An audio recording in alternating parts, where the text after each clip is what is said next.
వివాదాల్లో ముదురుతున్న పేరు వైఎస్ జగన్మోహన్ రెడ్డికి కుడి భుజంగా ఒకానొకప్పుడు వైఎస్ఆర్ కాంగ్రెస్ పార్టీకి నెంబర్ 2గా వ్యవహరించినటువంటి నేత. ఆ పార్టీ పెట్టిన దగ్గర నుంచి కూడా నెంబర్ 2 స్థానం అనేది చేంజ్ అవుతూ వస్తున్నటువంటి పరిస్థితి. మొదట ఉమ్మడి ఆంధ్రప్రదేశ్లో కొండా సురేఖ నెంబర్ 2 అనేటువంటి ఒక ఎపిసోడ్ తెర మీదకి వచ్చింది. జగన్మోహన్ రెడ్డి గారి తర్వాత కొండా సురేఖ గారే. ఎందుకంటే ఆవిడ మంత్రి పదవిని సైతం కూడా ఆనాడు రాజీనామా చేసి వైఎస్ఆర్ కాంగ్రెస్ పార్టీలో చేరిన పరిస్థితి ఉంది. సో కాలం మారింది. తదనంతరం రాజకీయాలు ఆంధ్రప్రదేశ్ అదేవిధంగా తెలంగాణ విభజన తర్వాత వైఎస్ఆర్ కాంగ్రెస్ పార్టీ కేవలం ఆంధ్రప్రదేశ్కే పరిమితమైన పరిస్థితి. సో ఆ తర్వాత స్థానంలో నెంబర్ 2 ప్లేస్లో విజయసాయిరెడ్డి, ఆయన తర్వాత మళ్ళీ వైవి సుబ్బారెడ్డి, ఆ తర్వాత సజ్జల రామకృష్ణారెడ్డి. అంటే ఈ ముగ్గురు నేతలు కూడా నెంబర్ 2 ప్లేస్లు ఫ్రీక్వెంట్గా వీరి స్థానాలు మారుతూ వస్తున్నటువంటి పరిస్థితి. అయితే ఎన్నికల ముందు వరకు కూడా 2019 ఎన్నికల ముందు వరకు కూడా విజయసాయిరెడ్డి నెంబర్ 2 వైఎస్ఆర్ కాంగ్రెస్ పార్టీలో. జగన్మోహన్ రెడ్డి తర్వాత ఆయనే. ఎవరి పార్టీలో చేరాలన్నా, ఎవరికి అసెంబ్లీ పార్లమెంట్ టికెట్లు కేటాయించాలన్నా విజయసాయిరెడ్డి రెఫరెన్స్ తప్పనిసరిగా మారినటువంటి తరుణం. అయితే వైకాపా అధికారంలోకి వచ్చిన తర్వాత ఎపిసోడ్ కనుక చూస్తే వైవి సుబ్బారెడ్డి నెంబర్ 2 స్థానంలో కొన్నాళ్ళ పాటు ఆయన ఆ స్థానంలో ఉన్నటువంటి పరిస్థితి. మరి ఆ తర్వాత ఆయన టీటీడీ చైర్మన్ అయ్యారు. సో ఆ తదనంతర కాలంలో సజ్జల రామకృష్ణారెడ్డి నెంబర్ 2 ప్లేస్కి వచ్చిన పరిస్థితి. అయితే ప్రతిపక్షాలు, ఆనాడు ప్రతిపక్షాలు సజ్జల రామకృష్ణారెడ్డి గారిని సకల శాఖ మంత్రిగా ఆయన్ని అపహాస్యం చేసిన పరిస్థితి. అంటే వ్యంగ్యంగానో లేకపోతే నిజంగా ఆయన ముఖ్యమంత్రిగా ఉన్న జగన్మోహన్ రెడ్డి గారి కన్నా కూడా ప్రతి అంశం మీద చర్చించినటువంటి పరిస్థితి. ప్రతి శాఖకు సంబంధించి కూడా ఆయన ఇన్వాల్వ్ అయినటువంటి పరిస్థితులన్నీ చూస్తే ఆయన్ని సకల శాఖ మంత్రి అని, అదేవిధంగా నెంబర్ 2 అని చెప్పేసి అన్న పరిస్థితి. క్రమేపీ విజయసాయిరెడ్డి గారికి సంబంధించినటువంటి ప్రాధాన్యత వైఎస్ఆర్ కాంగ్రెస్ పార్టీలో క్రమేపీ తగ్గిపోయినటువంటి పరిస్థితి. ఆ తర్వాత విజయసాయిరెడ్డి గారికి ఇష్టం లేకపోయినప్పటికీ కూడా ఆయన రాజ్యసభ సభ్యుడిగా ఎంపిక చేశారు. అది ఆయన ఇష్టంతోనే జరిగింది. ఆ తర్వాత ఆయనకి ఇష్టం లేకపోయినప్పటికీ కూడా ఆయన్ని నెల్లూరు పార్లమెంటు స్థానం నుంచి కూడా పోటీ చేయించిన పరిస్థితి.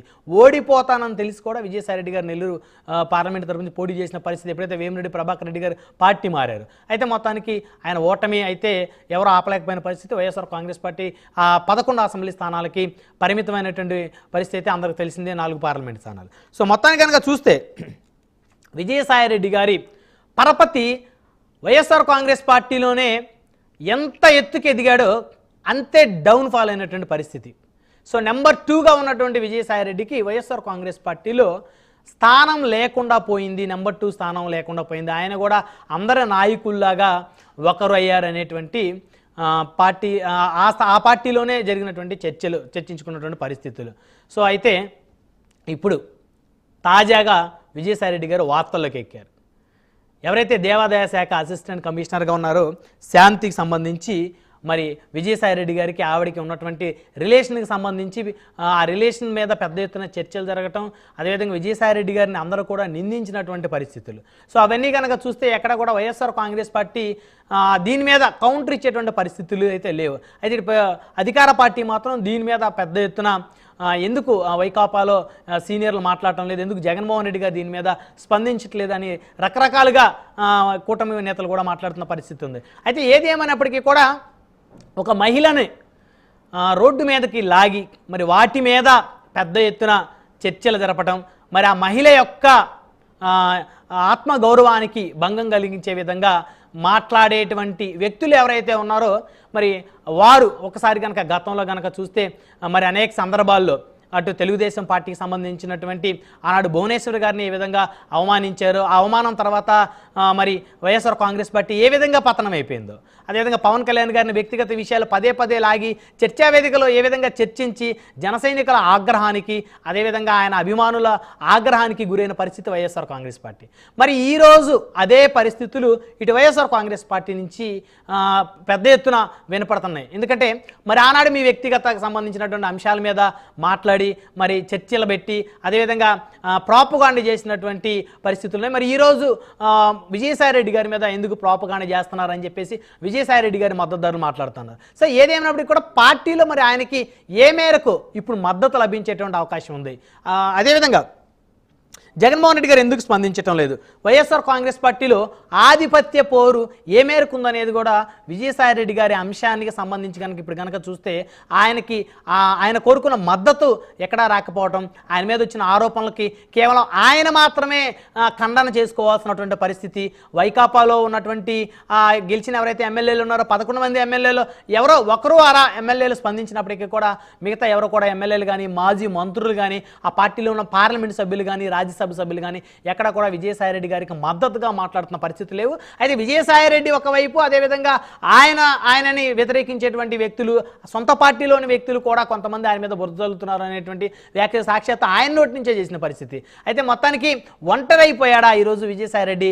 ఆ రోజు నెంబర్ 2 స్థానంలో ఉన్నటువంటి విజయసాయి రెడ్డి మరి ఈరోజు ఆ పార్టీలోనే ఒంటరివాడిగా ఎందుకు అవ్వాల్సి వచ్చింది అనేటువంటి అంశాలన్నీ చర్చిద్దాం. ఇదే వాళ్ళ ప్రైమ్ డిబేట్. ఈ ప్రైమ్ డిబేట్లో మనతో పాల్గొనడం కోసం సప్తగిరి ప్రసాద్ గారు, తెలుగుదేశం పార్టీ రాష్ట్ర అధికార ప్రతినిధి, మనతోటి జూమ్ కాల్ అందుబాటులో ఉన్నారు. అదేవిధంగా లక్ష్మీనారాయణ గారు, భారతీయ జనతా పార్టీ సీనియర్ నాయకులు, మనతోటి జూమ్ కాల్ అందుబాటులో ఉన్నారు. అదేవిధంగా రాయపాటి అరుణ్ గారు, జనసేన పార్టీ రాష్ట్ర అధికార ప్రతినిధి, మనతోటి జూమ్ కాల్ అందుబాటులో ఉన్నారు. అదేవిధంగా తాటిపత్తి చంద్రశేఖర్ గారు, వైఎస్ఆర్ కాంగ్రెస్ పార్టీ సీనియర్ నాయకులు, ప్రస్తుత ఎమ్మెల్యే ఎర్రగొండపాలెం నియోజకవర్గం నుంచి, ఆయన కూడా మనతోటి మరికొద్దిసేపట్లో జూమ్ కాల్లో జాయిన్ అవుతారు. రైట్, ముందుగా సప్తగిరి ప్రసాద్ గారితో మాట్లాడదాం, తెలుగుదేశం పార్టీ సీనియర్ నాయకులు, అదేవిధంగా అధికార ప్రతినిధి. ప్రసాద్ గారు, గుడ్ ఈవినింగ్ అండి.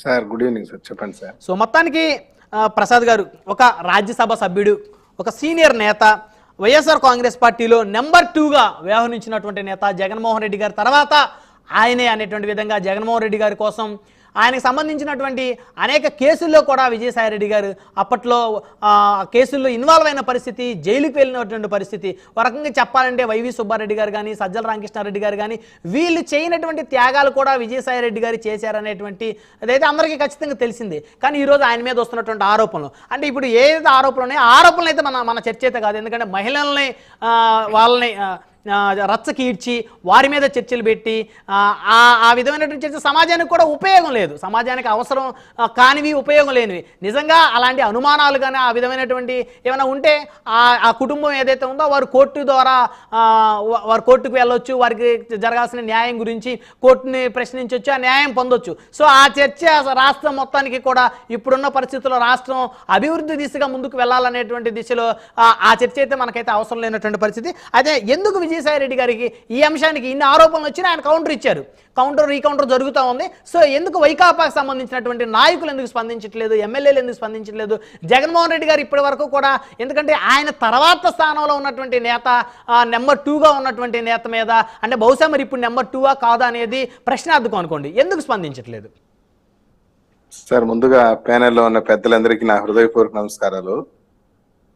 మొత్తం ఈ ఎపిసోడ్ ను నడిపిస్తా ఉండేదే Jaganmohan Reddy behind the screen. ఎలాగైనా ఈ ముసలోడు చాలా టూ మచ్ అయిపోయినాడు పార్టీలో, ఇతని యొక్క ఆగడాలు భరించలేకున్నాము కాబట్టి ఇతన్ని పార్టీలో నుంచి తరిమేయాలి అంటే ఒక వ్యక్తిని ముందుగా ఒక కుక్కని చంపాలి అంటే ముందు ఆ కుక్క పిచ్చిదని ముద్రేయాలి. ముద్రేసిన తర్వాత జనాల్లో ఈ కుక్క పిచ్చిది అని చెప్పి ప్రచారం కొన్ని రోజులు నడిపించిన తర్వాత మళ్ళీ మున్సిపాలిటీ వాళ్ళు ఎవరిని పిలిపించి ఆ కుక్కను చంపేయాలి. అదే విధమైనటువంటి స్ట్రాటజీతో వైసీపీలో విజయసాయి రెడ్డి యొక్క ఆగడాలు రోజు రోజు పెరిగిపోతా ఉంది. ఇతను జగన్మోహన్ రెడ్డికి బినామీగా ఉన్నాడు, జగన్మోహన్ రెడ్డితో పాటు జైలుకు కూడా వెళ్ళాడు. బినామీగా ఉన్నటువంటి వ్యక్తి జగన్మోహన్ రెడ్డి ఆస్తులు మళ్ళీ తిరిగి ఇచ్చేయమంటే ఇవ్వకుండా ఆగడం చేస్తున్నాడు. ఇది నిజం, ఇదేం కాదు. జగన్మోహన్ రెడ్డి దోచుకున్న డబ్బులన్నీ కూడా విజయసాయి రెడ్డి బినామీగా అతని పేరు మీద ఉన్నాయి. చాలా డబ్బులు, ఆస్తులు, ఇవన్నీ కూడా జగన్మోహన్ రెడ్డి తిరిగి ఇచ్చేయమని చెప్పి అడిగితే విజయసాయి రెడ్డి అడ్డం తిరిగినాడు. నేను ఇవ్వను, ఏం చేసుకుంటే చేసుకోపో అని చెప్పేసిన తర్వాత జగన్మోహన్ రెడ్డి క్రిస్టల్ క్లియర్ గా ఒక స్కెచ్ చేశాడు. ఎలాగైనా ఇతన్ని బదనాం చేయాలి, ఇతన్ని పబ్లిక్ లో డిఫేమ్ చేసేయాలి, పబ్లిక్ లో డిఫేమ్ చేసి హిట్అవుట్ చేసేయాలని ప్లాన్ తో జగన్మోహన్ రెడ్డి స్వయంగా దర్శకత్వం, స్టోరీ, స్క్రీన్ ప్లే, డైరెక్షన్ తో జరిగినటువంటి ఎపిసోడ్ ఇది. ఈ విషయం అంతా కూడా జగన్మోహన్ రెడ్డి తన ఇంటెలిజెన్స్ వర్గాల ద్వారా తెలుసుకున్నాడు. విజయసాయి రెడ్డి గారు సదరు ఉద్యోగినితో నెరిపినటువంటి అక్రమ సంబంధం, నేను ఇతనికి రాజ్యసభ ఇచ్చి ఢిల్లీకి పంపించి ప్రత్యేక హోదా కోసం పోరాడమంటే తండ్రి హోదా కోసం పోరాడి తండ్రి హోదా సాధించాడు అనేటువంటి కోపం జగన్మోహన్ రెడ్డి వైసీపీ వర్గాల్లో ఉంది. సాక్షాత్ విజయసాయి రెడ్డి ప్రెస్ మీదకి వచ్చి మీడియా ముందుకు చెప్పాడు, సొంత పార్టీ నాయకులు దీని వెనకాల ఉన్నారు అని చెప్పి ఆయన చెప్పాడు. నేను చెప్పింది కాదు. ఎవరు ఆ సొంత పార్టీ నాయకుల పేర్లు చెప్పు. నేను చెప్తున్నా కదా, నీ సొంత నాయకుడే నిన్ని ఫినిష్ చేసేయాలి, పొలిటికల్ గా నీ గేమ్ ఎండ్ చేయాలనేసి ఈ ఎపిసోడ్ నడిపిస్తున్నాడు. పైగా ఓపెన్ ఛాలెంజ్ వాళ్ళు ఇస్తున్నప్పుడు పోనీ నీ ఇంత పెద్ద అలిగేషన్ వచ్చిన తర్వాత నీ పార్టీ నాయకులు ఎవరు ముందుకు వచ్చి కూడా మాట్లాడడం లేదు కదా. మా నాయకుడు మా విజయసాయి రెడ్డి నెంబర్ 2, అతని మంచివాడు, నిరాడంబరుడు. జగన్మోహన్ రెడ్డి గారు ఎమ్మెల్యే టికెట్ అనౌన్స్ చేసినప్పుడల్లా కూడా ఆయన ఎవరు పిన్నెల్లి రామకృష్ణారెడ్డిని మంచివాడు, నిరాడంబరుడు, మంచివాడు, దయచేసి ఇతను ఆశీర్వదించని చెప్పి ప్రతి ఒక్కరిని ఇంట్రొడ్యూస్ చేసి చెప్పాడు కదా. అట్లా నిన్ను కూడా వచ్చి చెప్పొచ్చు కదా. పైగా ఇంకో విషయం చెప్తాను చూడండి, ఈ యొక్క ఎపిసోడ్ బూమరాంగ్ అయ్యేదానికి ముందే ఇది పేలుతుంది అనగా ఇక్కడ మొత్తం స్టోరీ, స్క్రీన్ ప్లే, డైరెక్షన్ మొత్తం సెటరేట్ చేసి జగన్మోహన్ రెడ్డి బెంగళూరు వెళ్ళిపోయారు. జగన్మోహన్ రెడ్డి గారు బెంగళూరు వెళ్ళిపోయిన తర్వాత ఇక్కడ బూమరాంగ్ అయింది, దీపావళి అవుట్ పేలింది. ఇవంతా ఆయన సెటరేట్ చేసి వెళ్ళిపోయాడు. ఈడుంటే డిఫెండ్ చేయాలి, ఇంకేదో చేయాలనేసి ఒక దీంతో ఆయన వెళ్ళిపోయాడు. ఈ మొత్తం వెనకాల బినామీ ఆస్తుల గొడవ ఉంది, బినామీ ఆస్తుల పంచాయతీ ఉంది. ఇది కూడా నెక్స్ట్ ఎపిసోడ్ లో వస్తుంది, మీరు చూడండి. విజయసాయి రెడ్డి గారు జగన్మోహన్ రెడ్డి గారికి చెప్తారు, పార్టీలో నాకు మద్దతు ఇవ్వండి, లేకుంటే నేను నీ బినామీ ఆస్తుల కథ, నీ అక్రమ సంపాదన విషయం, నీ కథలు కూడా చెప్తా, అది ఏ కథలైనా కానివ్వండి అని కూడా చెప్తాడు ప్రెస్ మీట్ త్వరలో. ఎందుకంటే ఇప్పుడు అది ఏ కథలైనా కావచ్చు. విజయసాయి రెడ్డి గారు ఇప్పుడు అతన్ని నన్ను ముంచేస్తే నేను మునిగిపోతూ నేను ఒకడే మునగను, నిన్ను కూడా ముంచేస్తా, సముద్రంలో ఎత్తుకుపోయి వేసేసినాడు. ఈ యొక్క మొత్తం ఎపిసోడ్ వెనకాల జగన్మోహన్ రెడ్డి యొక్క స్టోరీ, డైరెక్షన్, స్క్రీన్ ప్లే, కథ, దర్శకత్వం, నిర్మాత మొత్తం జగన్మోహన్ రెడ్డి. విజయసాయి రెడ్డి వ్యవహారంలో నన్ను ముంచేసేయడానికి నువ్వు ట్రై చేస్తున్నావు, నేను మునుగుతూ నేను ఒకడు మునుగును, నిన్ను కూడా ముంచేస్తా, నిన్ను కూడా లోపలికి తీసుకెళ్లిపోతా.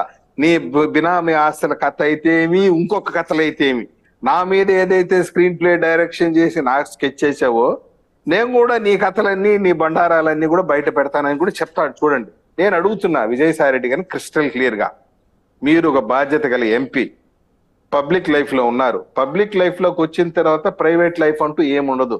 నీ యొక్క ప్రతి నడవడికిని ప్రజలు చాలా క్షుణ్ణంగా గమనిస్తుంటారు. నువ్వు ఆ రోజు ఏం చెప్పావు, పింక్ డైమండ్ మాయమైపోయింది, చంద్రబాబు నాయుడు గారి ఇంట్లో ఉంది అని చెప్పి మమ్మల్ని బదనాం చేసావా? మేము ఓపెన్ ఛాలెంజ్ ఇస్తాం, రా మా ఇల్లు వచ్చి వెతుకు, ప్రభుత్వంలో నువ్వు ఉన్నావు, అధికారంలో రా ఎత్తుకో అని చెప్పి మేము ఛాలెంజ్ ఇస్తున్నాం, నువ్వు రెస్పాండ్ కాదు. ఈ రోజు చెప్తున్నా, ఆ మహిళకి నువ్వు న్యాయం చెయ్యాలి అనుకుంటే, నీ నిర్దోషిత్వాన్ని నిరూపించుకోవాలనుకుంటే డిఎన్ఏ టెస్ట్ నువ్వు సిద్ధపడాలి.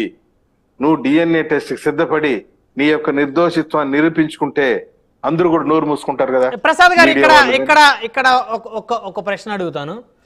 ఆరోపణలు చేసిన ప్రతిసారి ప్రతి ఒక్కరి మీద ఆరోపణ చేసిన ప్రతిసారి అందరూ డిఎన్ఏ టెస్టులు చేయించుకోవాలి అంటే ఇది ఎంతవరకు కరెక్ట్ ప్రసాద్ గారు? ఒకవేళ ఎవరైతే శాంతి అనే దేవాదాయ శాఖ అసిస్టెంట్ కమిషనర్ ఎవరైతే ఉన్నారో, ఒకవేళ ఆవిడ నాకు అన్యాయం జరిగింది, నన్ను మోసం చేశారని చెప్పేసి ఆవిడ ఏదైనా తెర మీదకి వచ్చినటువంటి సందర్భంలో ఇలాంటివి డిఎన్ఏ టెస్ట్ లాంటి అంశాలను తెర మీదకి తీసుకొని రావచ్చు. అయితే ఇప్పుడు విజయసాయి రెడ్డి గారి మీద సరే ఆరోపణ వచ్చింది, ఆయన చేయించుకోవాలన్నా, రేపొద్దున ఇంకొకరి మీద వస్తుంది, సో వచ్చిన ప్రతిసారి వారందరూ కూడా డిఎన్ఏ టెస్టులు చేయించుకోవాలంటే ఇది ఎంతవరకు కరెక్ట్? నేను ఒకటి చెప్తా, ఆరోపణ దారిన పోయే దారిన మీద వస్తే ఇబ్బందిలే. ఇప్పుడు ఏదో ఒక ఆరోపణ చేయొచ్చు, నువ్వు చేయొచ్చు, చేయించుకోకపోవచ్చు, అది నీ ఇష్టం. అఫ్ కోర్స్ మీరు చెప్పింది కరెక్టే, నీ యొక్క స్వేచ్ఛ అది. నీ నిర్దోషిత్వాన్ని నిరూపించుకోవడానికి ఒక అవకాశం కదా అది. ఇప్పుడు ఒక ఆరోపణ చేయొచ్చండి, నువ్వు తిప్పి కొట్టాలంటే you have a best chance, you have a very good possibility. DNA test చేసుకుని నేను నిర్దోషిని రా చూడండి రా అంటే మేము నా బోటోడు మీడియా ముందు వచ్చి నోరు ధరలేను కదా, సైలెంట్ నోరు మూసుకుంటా కదా. వాళ్ళు ఇప్పుడు ఆ సదరు మహిళ యొక్క మాజీ భర్త ఎవరు ఛాలెంజ్ చేస్తున్నాడు కదా, ఆమె ఖాతాకి నువ్వు 1,47,00,000 ఎలా వేస్తావు, నువ్వు ఎలా పంపించగలవు అంటే you should answer the question. ఎందుకంటే why because you are in a public life, public domain, ప్రజా జీవితంలో. ఇప్పుడు దారిన పోయి దాని అయితే మీ మీడియా వాళ్ళు ఈ విధంగా డిబేట్ పెట్టుంటారా? ఇతను ఒక ఎంపీ, పైగా రాజ్యసభలో ఈస్ అ ఫ్లోర్ లీడర్, కాబట్టి is a man of public. చెప్తున్నారు, నేను చెప్తాను కదా, ఆ రోజు చంద్రబాబు నాయుడు గారి ఇంట్లో పింక్ టైం ఉందని నువ్వే కదా చెప్పింది, విజయసాయి రెడ్డి గారు చెప్పినప్పుడు మేము చెప్పాం కదా, ఏయ్ కమాన్ వచ్చేసే మా ఇంట్లో వచ్చి చెక్ చేయమని చెప్పాం కదా. నీ సిబిసిఐడిని తీసుకొస్తావు, నీ విజిలెన్స్ తీసుకొస్తావు, 5 ఏళ్ళు నువ్వు పవర్ లో ఉన్నావు కదా. మరి ఈ రోజు ఎవరు చెప్పారు, ఆమె సదరు ఉద్యోగిని యొక్క మాజీ భర్త చెప్పాడు, ఈ బిడ్డకి తండ్రి నువ్వే అనేసి. ఎస్, నేను కాదు, పదా డిఎన్ఏ టెస్ట్ రా అన్నావు కదా, వస్తున్నాను దమ్ముంటే పదా అని చెప్తే మేము కూడా ఒరే విజయసాయి రెడ్డి సూపర్ మ్యాన్ రా. ఈ మొత్తం కథ